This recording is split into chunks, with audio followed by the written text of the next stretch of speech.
Mga kaibigan, bigyan natin ng reaction opinion itong article published sa Daily Tribune tungkol ito sa napipintong impeachment case laban kay Pangulong Marcos Jr. Title: Headlines: Impeachment Talks versus Marcos Heat Up. Umiinit ang usapin tungkol sa impeachment ng laban kay Pangulong Marcos Jr. Ito: An impeachment complaint potentially anchored on the grounds of betrayal of public trust may be filed against President Ferdinand Marcos Jr. once Congress resumes session on 26 January, an opposition lawmaker disclosed Sunday. Senior Deputy Minority Leader Edgar Erese confirmed to the Daily Tribune that a group supportive, ito na, sino-sino yung mga kongresista na magsasampa? Ito, mayroon ng clue.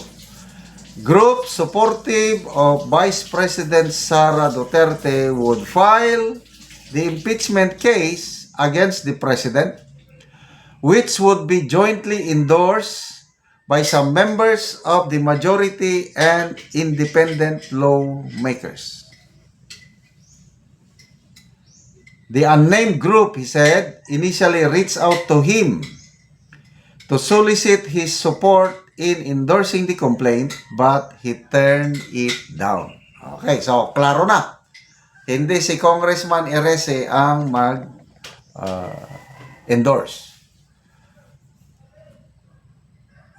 Ano pa? Ito ang sabi ni Congressman Erese. They are pro-Sara group. They told me that there are lawmakers from the majority and independents who would endorse it. No one from the minority was mentioned, he said in a message.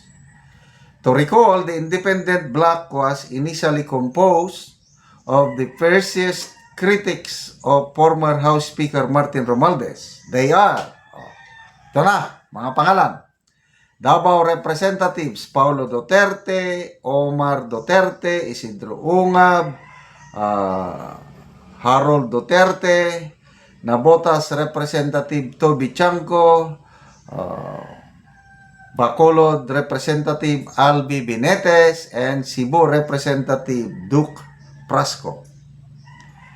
This is not the first time Marcos has been threatened with impeachment.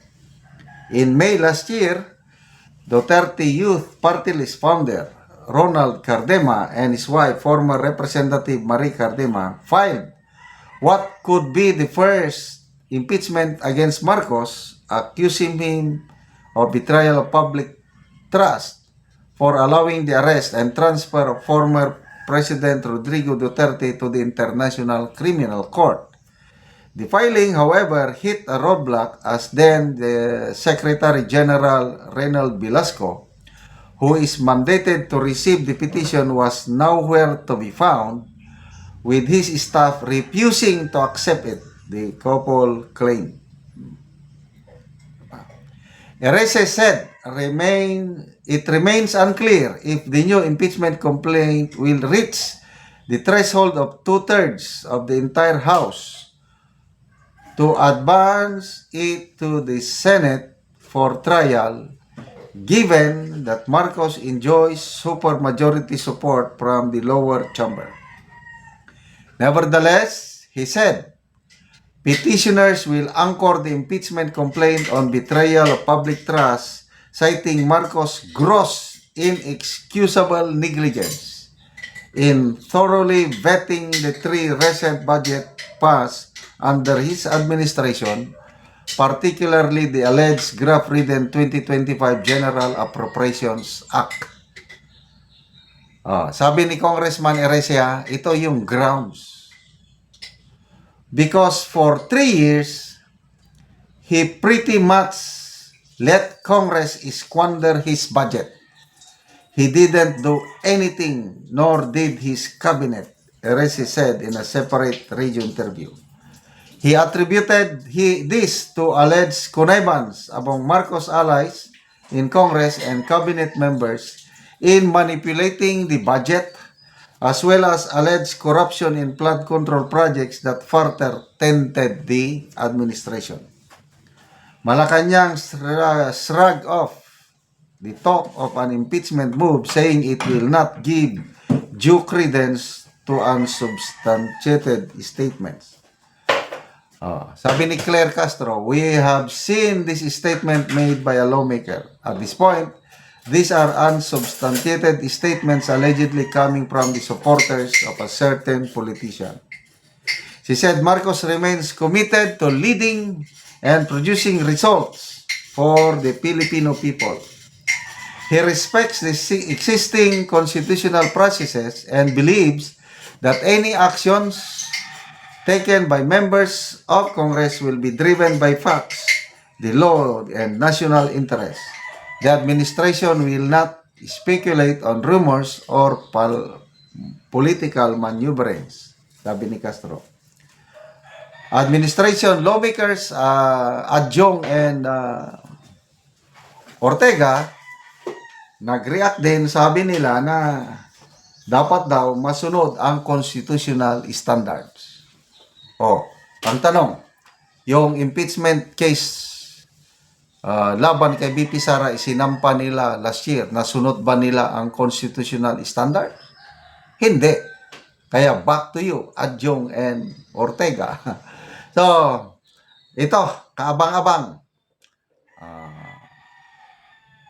Sa wakas, meron ng impeachment na maisasampa laban sa presidente. Tignan natin ano ang mangyayari. Kasi yung kay BP Sara, sigurado na rin yan. Nakahanda na ang mga Makabayan Black at Akbayan. Sila, katulad ng dati, noong February last year, nauna lang ang Akbayan, sumunod naman ang Makabayan Black. Itong makakaliwa ang talagang galit na galit sa mga Duterte at ayaw nila na may isang BP Inday Sara na magpresidente sa 2028. Kaya gumagawa sila ng mga hakbang kagaya na itong impeachment complaint. They're hoping na matanggal nila ang vice presidente through impeachment para hindi na siya makapagkandidato sa 2028. So, good luck! Salamat mga kaibigan sa inyong pagsubaybay sa ating channel. Nakakatulong kayo ng malaki sa tribong Talandig ng Bukidnon dahil ang sweldo natin sa channel na ito is pantulong sa tribo. Namimigay tayo ng libreng yero at pako para makapagpatayo sila ng mas maayos na tirahan. Panoorin niyo ang video na ito. Monique karon si Kuya ang matagaan og yero. Salamat! Salamat!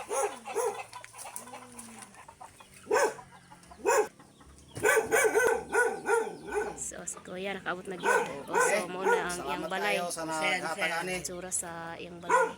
So atong sudlon aron ato makita kung unsa gyud ang itsura dito sa sulod. So mo ni ang itsura diri sa sulod. Grabe ka buslot gyud ang ilang yero. So nagkinang gyud sila o natabangan man sila so mag-atop sila karon. So luoy gyud kay sila kay kung ulan tuluan na gyud kaayo sila. Pag-atop dahil tagpicturan pa. So dako gyud kaayo ba? So karon natin natagaan kag yero. So pila na ni day ka tuig ang imong balay nga nainani na nang buslot na. Kuan na 23 na katuig. So 23 na katuig. So busanay na anak na day siya nga grabe na ang iyang buslot. So na kay anak te. Naa. So pila na imong edad te? 42.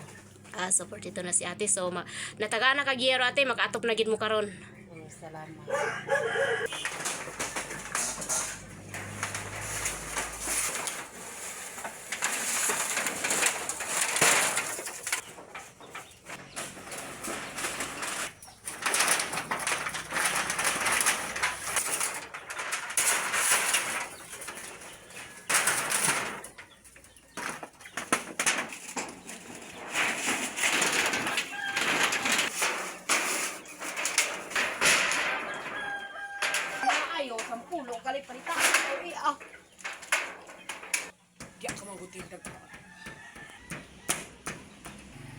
O, so nahuman na gyud ang balay ni ate. So nindot na gid kaayo. Nahuman na og atop. Ang pasalamat nga nakaatop na jud ko kay grabe kayo nga O, so dili na mo tuluan te. So dili na. sige te, salamat kayo pod. Ning naot ko nga daghang pang matabangan sama namo. O sige te, sige. Salamat.